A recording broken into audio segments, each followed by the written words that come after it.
Hi and good evening everyone. My name is Tiffany and I'm with Indo Wellness Magazine, and thank you all for tuning in this afternoon. We have a very special guest that's going to be interviewing with us today, and we're so fortunate to have her.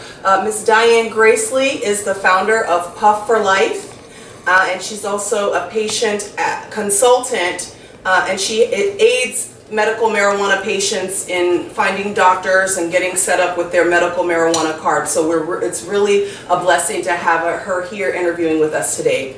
Welcome, Diane, and thank you so much. Hi, thank you. Okay, Diane. The first question I wanted to ask is just a little, just to get familiar with you. Please tell us why and when you got involved with medical cannabis. Okay, I started advocating 5 years ago, back in 2012, because of my disease, Charcot-Marie-Tooth disease. I had tried it and knew it was going to help me.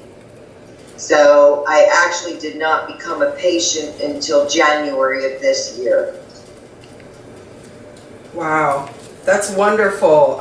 Again, thank you so much. Also with Crohn's Charity Service Foundation, we also advocate for patients. So it's wonderful that we have a partner in this that's also fighting the same fight that we're fighting to get patients the care that they really need.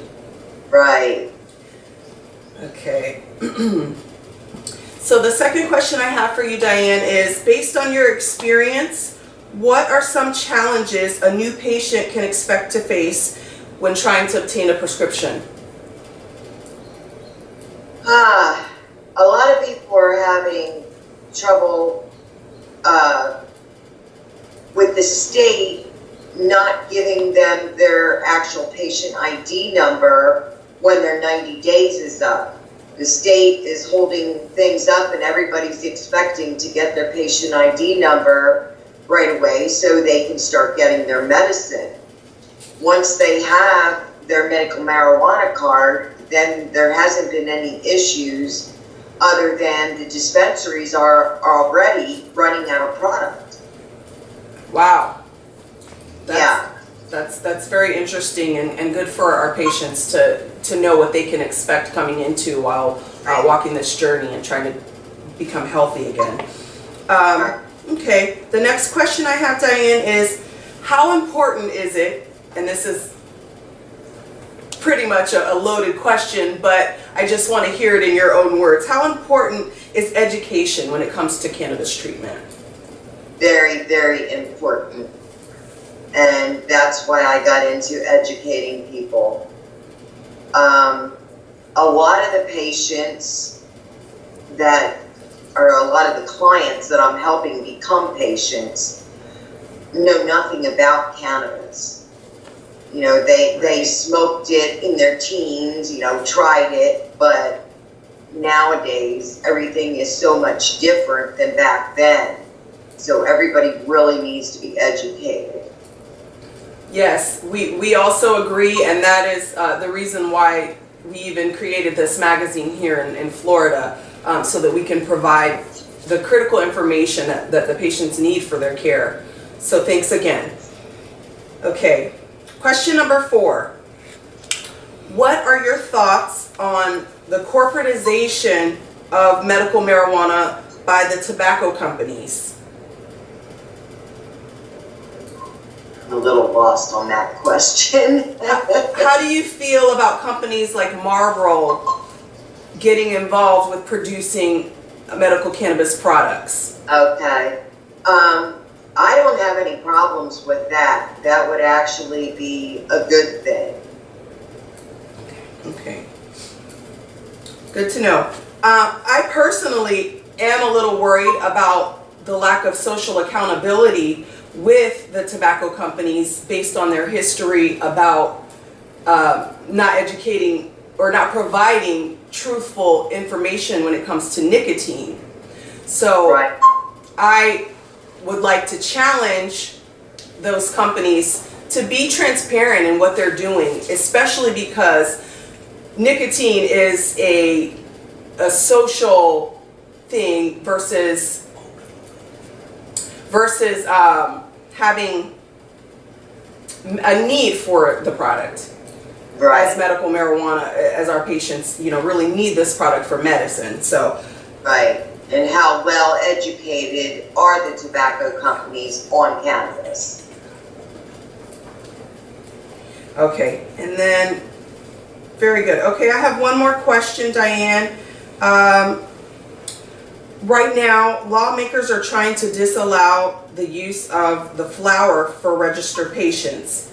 How do you think this will impact the ability of physicians to effectively treat their patients? That's a big impact. We have to be able to have access to flour. The products need to be made from flour, or we're not going to get the proper health benefits from it. Right. Okay, and part two, do you think that they will be successful in restricting the flower? No, we're all fighting. Yep, that's good news. Well, we're hopeful that it will end up the same way, and that our patients can get the benefit from the flower as opposed to just being limited in how they can be treated. Right. So, okay. Okay, Diane, that does conclude all of the questions that I have for right now, but do you have any questions for Indo Wellness Magazine?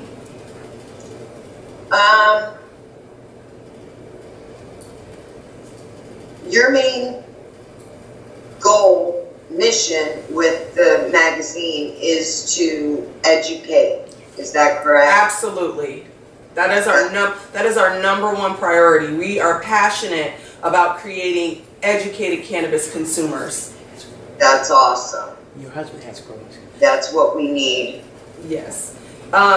For me personally, it hits close to home. My husband has Crohn's disease, and so that is a major aspect of why I got involved and why I'm working with the magazine, to get this thing going and get our patients up on the latest information so that we can fight this fight and get everyone that is here with us the help that they need. Doctors. Yes. Doctors. Where do you stand as far as everyone talking about suing the state if they don't abide by Amendment 2 and what we voted for? I think it's fair.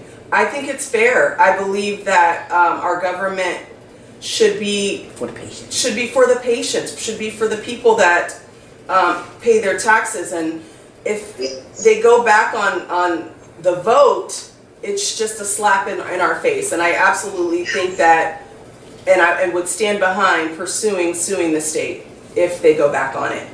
Yes, we're all ready. Yes. Prepared. Exactly. Cost. Cost? Doctors cost. Okay. One more question, and then we'll wrap up here, Diane. What can a patient expect as far as cost is concerned with the doctors, seeing the doctors and getting their final, their medical marijuana card and all of that? Right. I personally refer everyone to Doc MJ because they are the cheapest group of doctors throughout the state of Florida.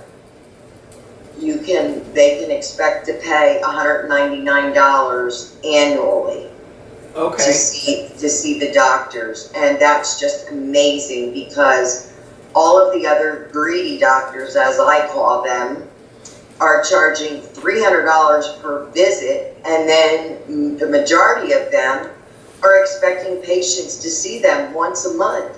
Wow.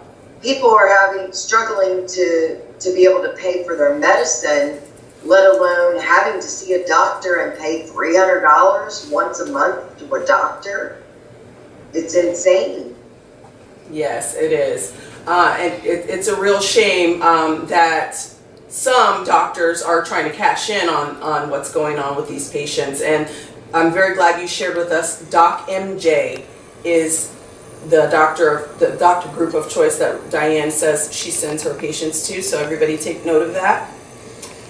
Diane, it has been a pleasure to speak with you and interview you tonight, and I'm so looking forward to following up with you and seeing what goes on with Puff for Life. I hope that we can remain in contact and keep up on all the latest goings on with you and your company. And again, thank you so much for having us, Diane. Thank you for having me. And I look forward to keeping in touch. Fantastic. All right, Diane, you have a good evening. Thank you, you too. Thank you. Audience, thank you so much for tuning in. And if you guys have any questions, make sure you send those to Indo Wellness Magazine @gmail.com. Thanks again. Have a good night.